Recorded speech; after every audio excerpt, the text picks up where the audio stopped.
नमस्कार। हम आज बात करेंगे कक्षा 10 क्षितिज का चौथा पाठ।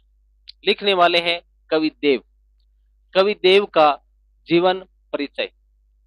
देव देव का जन्म संवत 1730 विक्रमी, निधन 1824 विक्रमी।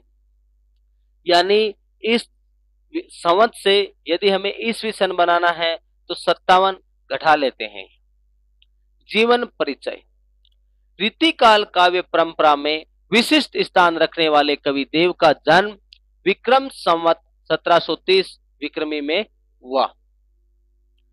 तो ये किस काल के कवि थे? पहली बात, ये भी रीतिकालीन कवि थे। रीतिकाल में रीतिबद्ध काव्य धारा यानी सेनापति की भांति बात करें तो उसी धारा के श्रेष्ठ कवियों में इनका नाम लिया जाता है। और इनका जन्म है उस संवत में हमारे यहाँ दे रखा है संवत 1730 विक्रमी को हुआ। और इनके ग्रंथों से ज्ञात होता है कि ये इटावा के रहने वाले थे। जन्म स्थान की बात करें तो ये रहने वाले कहाँ के थे? इटावा। और कई किताबों में दे रखा है इटावा के पास एक कुशमरा नामक गांव था, यानी इटावा के नजदीक, यानी उत्तर प्रदेश के इटावा के रहने वाले हैं। और इस संबंध में एक उक्ति प्रचलित है, कैसे मान सकते हैं कि वो इटावा के थे? द्योसरिया कवि देव को नगर इटाओ वास। द्योसरिया यह क्या है? यह इनकी जाति की ओर संकेत करता है। ये द्योसरिया जाति के ब्राह्मण थे और इटावा नगर में रहते थे। इनके पिता का नाम कुछ विद्वान बिहारी लाल दुबे मानते हैं। तो इनके पिता का नाम हमें ध्यान में रखना है। पाठ्य पुस्तक में जो बातें दी गई है वो ध्यान में होनी चाहिए। पिता बिहारी लाल दुबे। इनके वंशज वर्तमान में इटावा और कुशमरा में रहते हैं, यानी उनके परिवार हैं, यानी इटावा और कुशमरा दोनों स्थान पास पास ही होंगे। तो कह सकते हैं कि वर्तमान में इनका जो परिवार है वो कहाँ रहता है?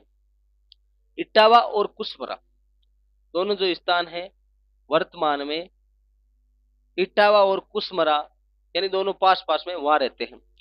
देव की रचनाओं की संख्या 52 कही जाती है। वैसे अलग अलग जगह कई जगह 75 मानी गई है, लेकिन हमें अपनी पाठ्य पुस्तक के अनुरूप ध्यान में रखना है कि देव की रचनाओं की संख्या कितनी है? 52 है। इसका मतलब इन्होंने सब खूब रचनाएं लिखी। और यदि हम बात करें रीतिकाल में देव और बिहारी को लेके इसी संबंध में चर्चा हुई कि देव श्रेष्ठ है या बिहारी, क्योंकि इनकी खूब रचनाएं थी।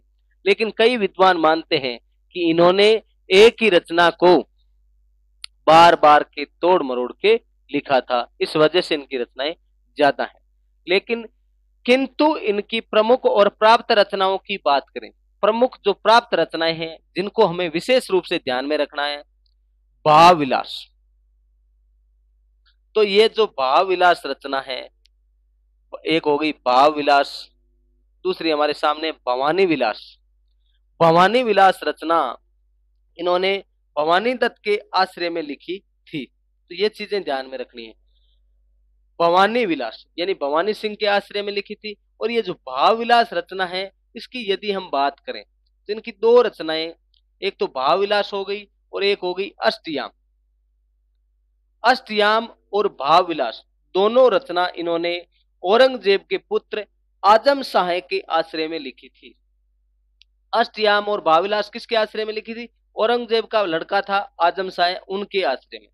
भवानी विलास है जो भवानी दत्त वैश्य के यहाँ लिखी थी। कुशल विलास है इन्होंने कुशल सिंह के यहाँ रह के लिखी थी। रस विलास इनकी जो रचना है वो राजा भोगीलाल के यहाँ रह के लिखी थी। रस विलास भोगीलाल के लिए, कुशल विलास कुशल सिंह है, भवानी विलास भवानी सिंह है, और रस विलास है जो मतलब भोगीलाल के यहाँ रह के लिखी थी। काव्य रसायन, देव चरित्र, सुजान विनोद, प्रेम तरंग, ये इनकी पुस्तकें हैं। और इनके बारे में ये भी हमने देख लिया था कि ज्यादातर जो पुस्तकें हैं, चाहे प्रेम तरंग हो चाहे सुजान विनोद हो, प्रत्येक पुस्तकों को यह क्या करते थे? बदल बदल के पुस्तकें लिखते थे। तो हमें पहले तो पुस्तकों का नाम ध्यान में होना चाहिए। भाव विलास और अष्टयाम आजम शाह के आश्रय में, भवानी विलास भवानी सिंह के आश्रय में, कुशल विलास कुशल सिंह के आश्रय में, रस विलास जो भोगीलाल के आश्रय में, काव्य रसायन देवचरित सुजान विनोद प्रेम तरंग इनकी रचनाएं हैं। देव ने भी केशव की भांति कवि और आचार्य क्रम का निर्वाह किया। यानी देव को केशव के समान माना जाता है कि इनमें दोनों गुण थे, कवि और आचार्य क्रम दोनों का निर्वाह करने वाले कवि देव थे। किसकी भांति? केशव की भांति। स्वभाव से रसिक होने के कारण उनके काव्य में श्रृंगार रस का उच्छल प्रवाह बहता था। श्रृंगार रस की बात कर, क्योंकि पूरा का पूरा रीतिकाल है, जो किस पर चर्चा करेगा, श्रृंगार की बातें लिखेगा। तो इसी में कहते हैं देव भी रसिक होने की वजह से इनके काव्य में श्रृंगार रस का उछल प्रवाह बहता है। यह श्रृंगारिकता यानी देव की श्रृंगारिकता की बात करें तो कहते हैं कि यह जो श्रृंगारिकता है, यह श्रृंगारिकता छिछली नहीं अपितु उसमें विशेष गंभीरता विद्यमान है। देव की श्रृंगारिकता को कैसे बताया है कि छिछली नहीं है अपितु विशेष गंभीरता विद्यमान है। वे वैसे तो रसवादी आचार्य थे, परंतु अलंकारों के स्वाभाविक प्रयोग के प्रति उनका आग्रह था। तो देव कैसे आचार्य थे? क्योंकि अभी हमने बात की थी, पीछे जो कवि थे सेनापति को हमने माना था अलंकारवादी आचार्य। उसी तरीके से यह बात भी हमें ध्यान में रखनी है, देव कैसे थे? देव रसवादी आचार्य थे, परंतु अलंकारों के स्वाभाविक प्रयोग के प्रति उनका आग्रह था। तो यह जरूरी नहीं कि रसवादी आचार्य वो अलंकार काम में नहीं लेंगे, तो इनके काव्य में अलंकार भी खूब काम में लिए गए। देव ने साहित्यिक ब्रज भाषा को अपनाया। तो रीति काल के लगभग जितने भी कवि हैं उनकी भाषा है जो ये ब्रज भाषा आ जाएगी, ये भी हम ध्यान में रख सकते हैं। तो देव के काव्य की भाषा कौन सी है? ब्रज भाषा को देव ने अपनाया, परंतु उनकी ब्रज भाषा में कई चीजें देखनी पड़ेगी। देव की भाषा की बात हो गई, ब्रज भाषा, लेकिन देव की ब्रज भाषा में क्या है?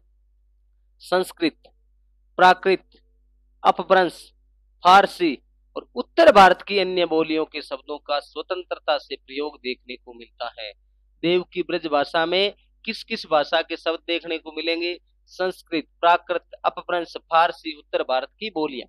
इस प्रकार कवि देव काव्य सृष्टि और आचार्य दृष्टि के कारण ऐसे महाकवि हैं जिन्होंने तत्कालीन सामाजिक और साहित्यिक परिस्थितियों में हिंदी साहित्य को अमूल्य ग्रंथ रत्न प्रदान किए। पाठ परिचय। पाठ परिचय में देव ने जो देव की जो पद हैं देव ने 4 पद लिखे हैं और इस पूरी कविता में, निर्धारित कविता में भगवान श्री कृष्ण का गुणगान किया है। या निर्धारित कविता में देव ने अपने आराध्य श्री कृष्ण का गुण कथन किया है। तो है श्रृंगारिक काल के, ये मतलब भक्ति काल के नहीं कह सकते, रीति काल के हैं, लेकिन उन्होंने आराध्य श्री कृष्ण का गुण कथन किया है। सांवरिया श्री कृष्ण के पांव से घुंघरू के मधुर स्वर संकृत हो रहे हैं और उन्होंने कृष्ण के जो बाल रूप का बड़ा ही सुंदर चित्रण किया है।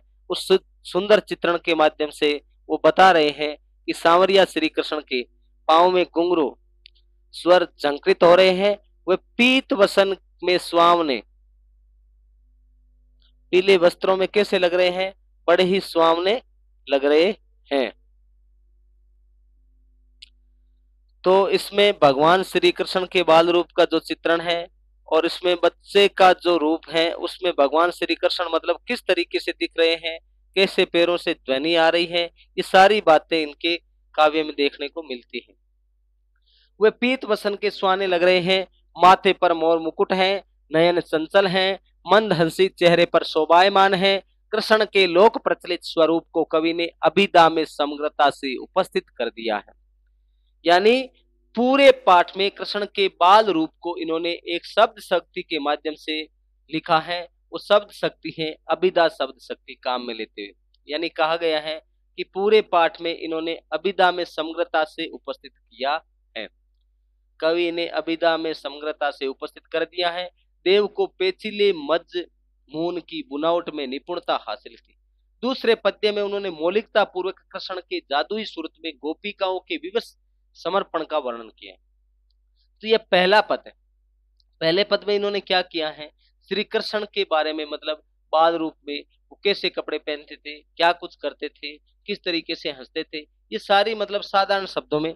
और इनका यदि हम देखें दूसरा पद, दूसरे पद में इन्होंने, जो दूसरा पद है देव का, उन्होंने मौलिकता पूर्वक कृष्ण के जादुई सूरत में गोपिकाओं के विवश समर्पण का वर्णन किया है।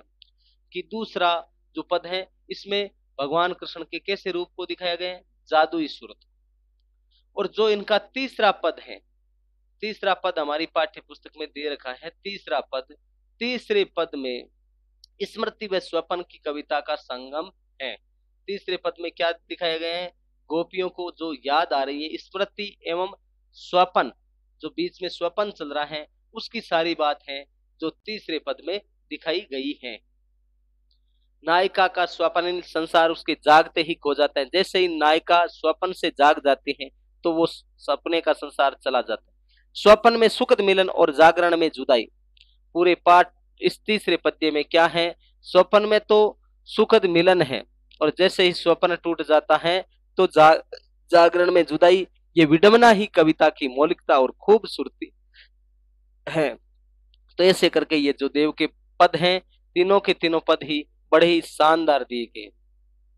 पाद रूप का वर्णन हो गया, या मतलब गोपियों के भगवान श्री कृष्ण के प्रति आसक्त होना, और तीसरे में वो मतलब एक स्वप्न आता है, स्वप्न फिर टूट जाता है। ऐसा करके बड़ा ही सुंदर पाठ कवि देव ने हमारी पाठ्य पुस्तक में लिखा है।